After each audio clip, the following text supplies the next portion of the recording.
नेपाल में बाढ़ से बड़ी तबाही आ गई है। पुल टूट गए हैं, गांव के गांव डूब गए हैं और सैकड़ों लोग लापता हो गए हैं। नेपाली मीडिया रिपोर्ट के मुताबिक अभी तक 32 पुलिसकर्मियों, 294 विदेशी सैलानी तो वहीं 100 से ज्यादा भारतीय पर्यटक शामिल हैं। हेलीकॉप्टरों ने 12 लोगों को सुरक्षित रेस्क्यू किया है। नेपाल में आए बाढ़ का एक और डरावना वीडियो। ये तस्वीर चीन अधिकृत तिब्बत के इमिग्रेशन सेंटर की है। बाढ़ की वेव करीब 5 मंजिला ऊंची इमारत को पार कर गई। यहाँ पर शायद ही कोई जिंदा बच पाया होगा। बाढ़ की शुरुआत जो बाद में नेपाल में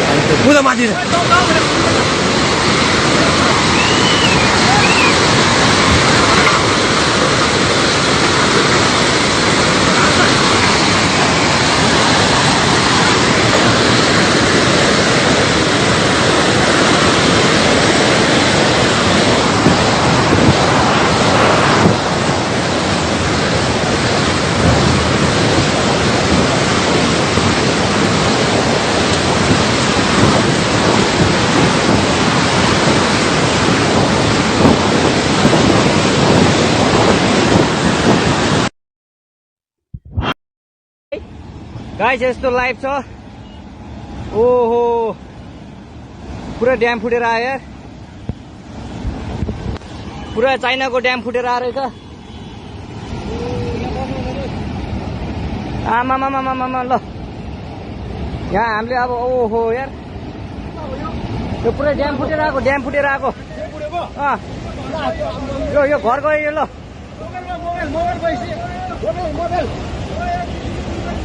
ल ट्युसली बजारै गयो यार। ल गयो यार। ओ ए सिलास यता आऊ यता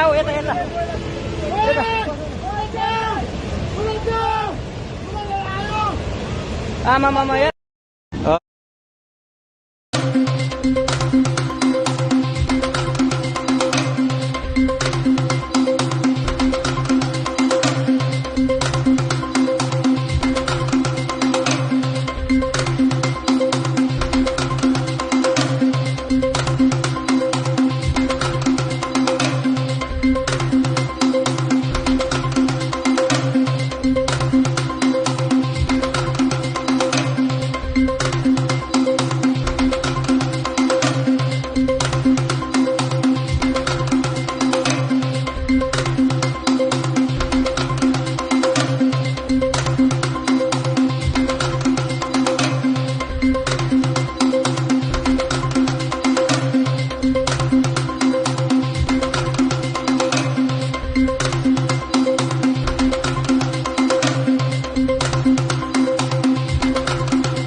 जोड्ने पुल पनि बगेको छ।